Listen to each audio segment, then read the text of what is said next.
स्वागतम सुस्वागतम। स्वागत है मित्रों आपका हमारे YouTube चैनल दलितों की कहानियाँ में। चलिए आचार्य कलकुलरी इनाक जी की कहानियों का रसानंद लेते हैं।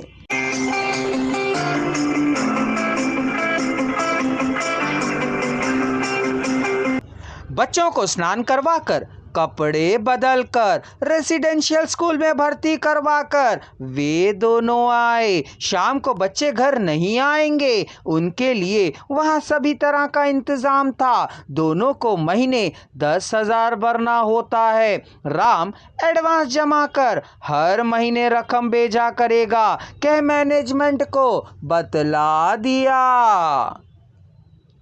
राव की पत्नी को टैक्सी मंगवाकर ले जाकर अस्पताल में भर्ती करवा दिया।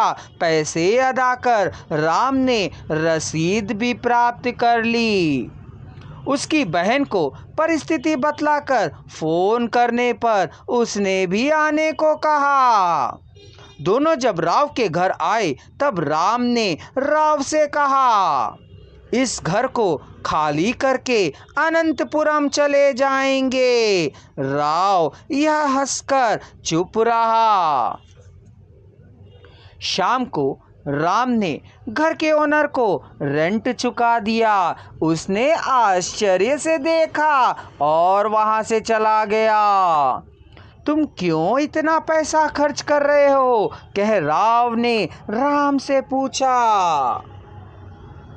हमारे लिए आंदोलन को आरंभ करने वाले तुम्हें कष्ट नहीं होना है ना, इस कारण।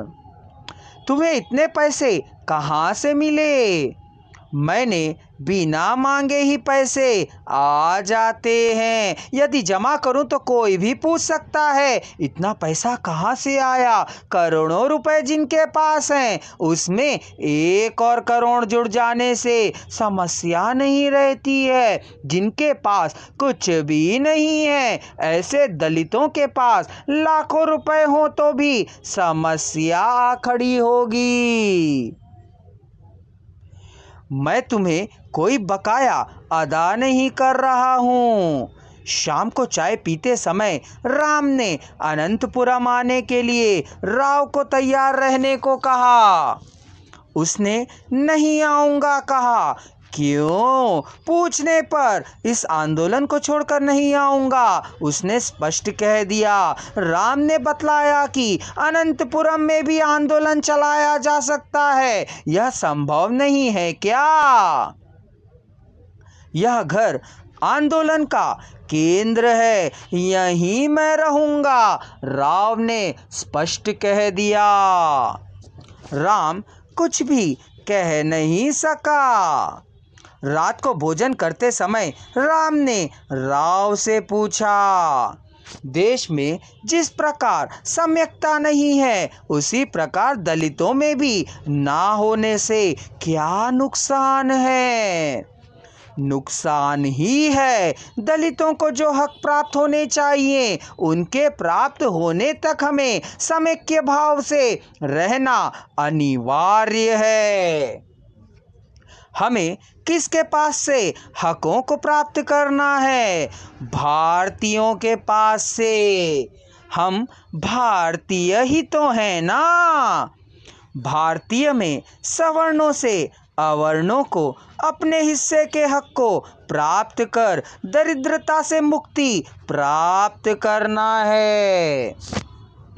चमार हमसे अपने हिस्से के हकों को प्राप्त कर विमुक्त होना चाहते हैं ना। अलग हो जाने पर सम्यकता नहीं रहेगी।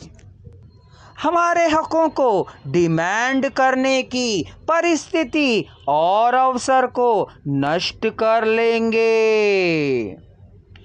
आसमानों के मध्य सम्यकता संभव नहीं है ना। सवर्ण भारतीयों से हम समान होकर सम्यकता से रहने के लिए ही तो है ना। यह तापत्रय हाँ सच ही है।